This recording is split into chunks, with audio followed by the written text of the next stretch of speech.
आशीष नौरियाल जी। राधे राधे श्री हरि। राधे राधे महाराज जी, आपके चरणों में दंडवत प्रणाम। गुरुदेव, मेरा प्रश्न है कि हमें रास्ते में जैसे परिक्रमा मार्ग या किसी और शहर में जो लोग बैठे मिलते हैं और हमसे धन का दान मांगते हैं, अगर कुछ लोगों की सहायता भी कर देते हैं तो सबको नहीं दे पाते। ऐसे में लगता है कि कुछ गलत हो रहा है हमसे। भक्त चरित्रों में अपना सब कुछ दान करने वालों के बारे में नहीं सुना नहीं, है। आप क्या इसमें समझो, अपराध तो आप नहीं? हमारी बात समझो। अज्ञानता में मत बहिए। गृहस्थ हैं, आपके पास 4 रोटी हैं, तो आप 3 अपने घर वालों के लिए रखिए। 1 रोटी के कुछ टुकड़े करके पक्षियों को दे दिए, गौ को दे दिए। अगर कोई तुम्हारे घर में भूखा आता है तो तुम उपवास कर लीजिए, 4 रोटी उसको पवा दीजिए, जो अतिथि धर्म है। अब जैसे रास्ते में शास्त्रों भिक्षा मांग रहे हैं, तो हमारे पास अगर 5 रुपए हैं, हमने 5 रुपए की कोई वस्तु ले ली और 5 लोगों को दे दी। हमारी सामर्थ्य इतनी ही थी और सबको भगवत भाव से प्रणाम कर लिया। इसमें ये नहीं कि हम सबको नहीं दे पाए। नहीं, हम क्या देंगे? तुदीयम वस्तु गोविंदम तुभ्यमेव समर्पये।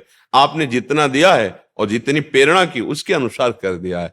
आपके घर में कोई आता है, भूखा प्यासा है, या ऐसी परिस्थिति को बीमार है, कोई सहयोग करने वाला नहीं, फिर आपके पास ये नहीं सोचना है कि मेरे पास, आपके पास जो है लगा दीजिए, हरि देख लेंगे आपको, पक्का विश्वास कर।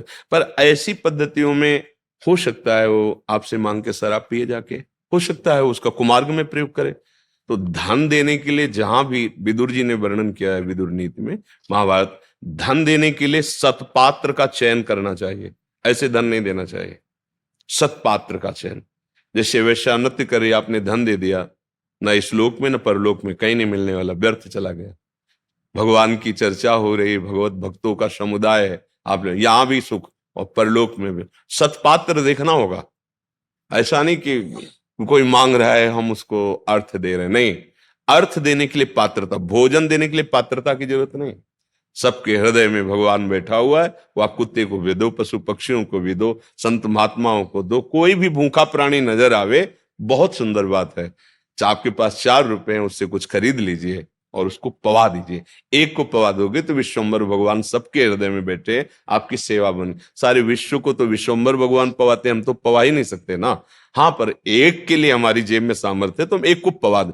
अर्थ देने के लिए विवेक का प्रयोग करें, सत्पात्र का। अगर सत्पात्र नहीं है तो फिर उसमें आपकी भी गति जुड़ जाएगी। अब अर्थ संचय कर गलत आचरण करता है तो फिर आप भी उसके सहयोगी हुए। ऐसा नहीं मैं जानता, क्यों नहीं, विवेक है, बुद्धि है, आप सत्पात्र को दीजिए, दान दीजिए।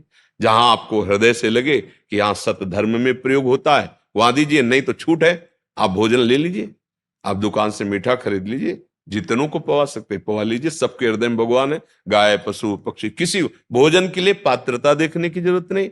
ठंडी का समय है, वो शरीर कांप रहा है, तो आपके पास साल है, आप उड़ा दीजिए। एक को उड़ा दिए, पूरी सृष्टि की सेवा हो गई, क्योंकि भगवान सब रूपों में, और वो जानते हैं कि आपको इतना दिया है उतना।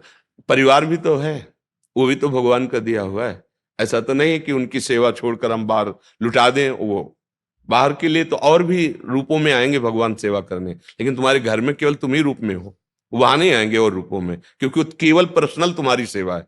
आप जो घर के अंदर सदस्य हैं, उनका भोजन, उनकी पढ़ाई लिखाई, ये पर्सनल आपकी सेवा है। लेकिन जो ऐसे बैठे हुए, उनके लिए शास्त्रों रूप में, सेवा रूप में आते हैं। तो ये विचार रखते हुए अपने अर्थ का कुछ हिस्सा सत्पात्र को, जहां ऐसा दिखाई दे, नहीं तो भोजन है, औषधि है, वस्त्र है, ऐसे अनुकूल देख करके कि आवश्यकता है तो फिर दे देते हैं उसमें। तो ऐसा नहीं कि मनमानी अब हम सबको धन दे सके, ऐसा नहीं है। और सब धन लेकर सदुपयोग ही करेंगे, ऐसा भी नहीं है। इसलिए धन के विषय में तो प्रश्नवाचक चिन्ह लग जाता है कि उसकी सत्पात्रता देखी जाए, जिसको हम दे रहे हैं वो उसके योग्य है। भोजन के लिए पात्रता नहीं देखनी, सबके हृदय में भगवान बैठा हुआ है। किसी को भी भूख लगी है, आप अपना भोजन दे दिए, एक दिन उपवास कर लीजिए, बहुत बड़ी यज्ञ हो जाएगी। ऐसा है।